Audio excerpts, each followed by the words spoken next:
Assalamualaikum warahmatullahi wabarakatuh. Di sini saya akan mempresentasikan mengenai koneksi antar materi, yaitu kesimpulan dan refleksi dari modul 1.1. Sebelumnya, perkenalkan terlebih dahulu. Nama saya Titis Mayangsari. Saya dari SMA Negeri 1 Nguntoronadi yang merupakan calon guru penggerak angkatan 9 dari Kabupaten Wonogiri.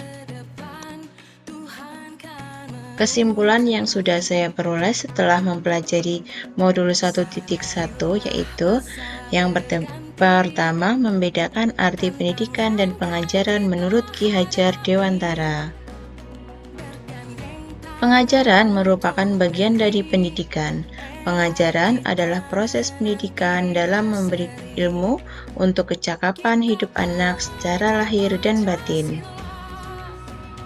Sementara pendidikan yaitu menuntun segala kodrat yang ada pada anak-anak agar mereka dapat mencapai keselamatan dan kebahagiaan yang setinggi-tingginya, baik sebagai manusia maupun sebagai anggota masyarakat.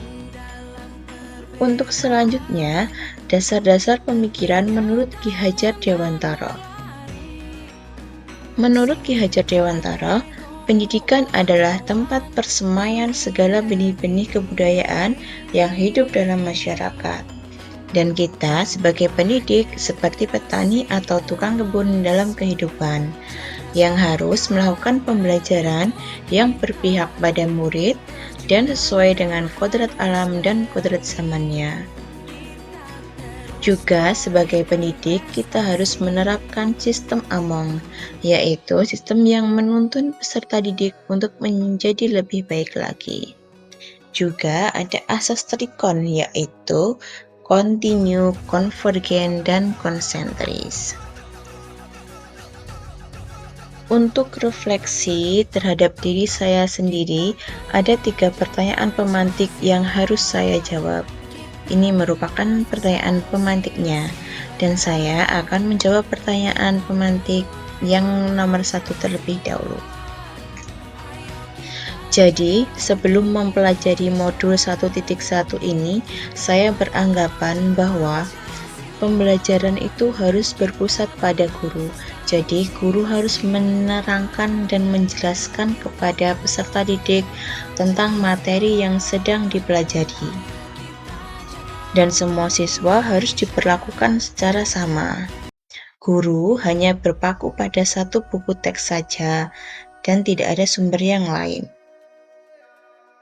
Siswa hanya mengerjakan soal-soal yang diberikan guru maupun yang ada di dalam buku teks, dan penilaian berfokus pada pengetahuan saja, sehingga siswa kurang aktif dalam kelas.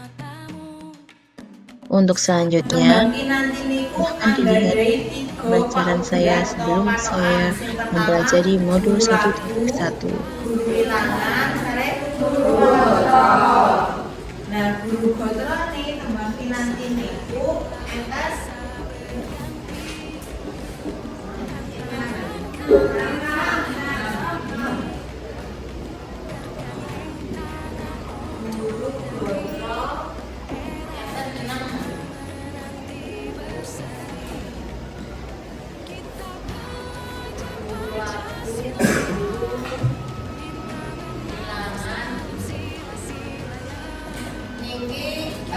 gampang ini piro?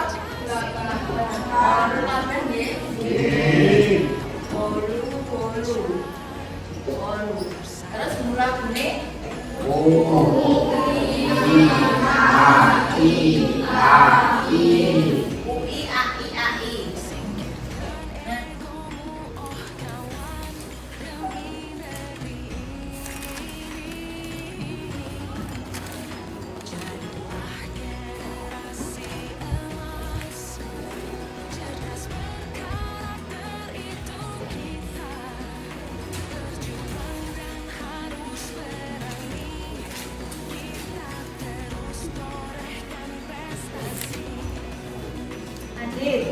90. Afan, 90.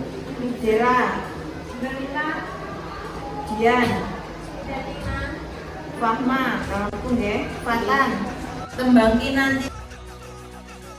Nah, video tersebut sebelum saya mempelajari modul 1.1 ini.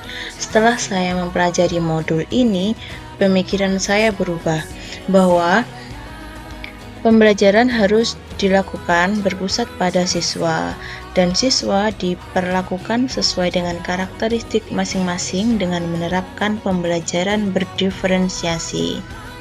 Guru harus mencari sumber belajar lain dan juga menggunakan media pembelajaran yang menarik. Sementara, siswa diberi kesempatan untuk tumbuh sesuai dengan kodratnya. Dan penilaian tidak hanya pengetahuan saja, tetapi juga harus keterampilan dan sikap. Guru harus menciptakan pembelajaran yang menarik sehingga siswa aktif dan antusias saat pembelajaran berlangsung. Yang dapat segera saya terapkan di kelas yaitu yang pertama merancang pembelajaran yang menyenangkan. Yang dua, mengenali karakteristik dan kebutuhan murid dengan berkomunikasi yang baik. Salah satunya menggunakan asesmen diagnostik. Yang ketiga, memastikan pembelajaran berpihak pada murid. Yang keempat, sebagai guru, saya harus menggunakan media yang interaktif. Yang kelima, saya harus menilai secara keseluruhan yaitu aspek kognitif, afektif, dan psikomotor. Dan pembelajaran yang saya lakukan tidak menuntut, tetapi harus menuntun. Kesimpulan yang dapat saya ambil dari konsep pemikiran Ki Hajar Dewantara, konsep pemikiran Ki Hajar Dewantara ini harus diterapkan di kelas maupun di sekolah. Di antaranya, pembelajaran yang menuntun anak sesuai dengan minat dan bakatnya, dan pendidikan bukan hanya dititik beratkan pada nilai akademis saja, tetapi juga penanaman karakter. Cukup sekian dari saya, mohon maaf bila ada kekurangan. Terima kasih. Wassalamualaikum warahmatullahi wabarakatuh.